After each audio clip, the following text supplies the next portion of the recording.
Vote করলে 3টা seat পাইবেন না, কিন্তু 300 সিটের পাওয়ার দেখাইতেছে না।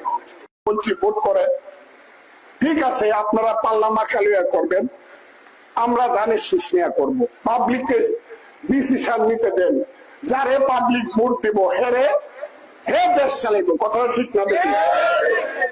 তাহলে বহাবহি করেন কেন? আর খালি পিছন দিক দা কালো অন্ধকারে বসে বসে গুট করেন কেন? 10 বছর কেমনি বিনা ভোটে তাহলে যায়?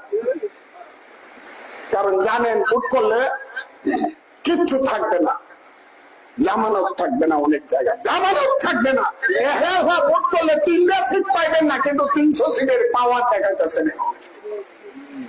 সমস্ত প্রশাসন দখল করে বসে, একটা লোক নাই,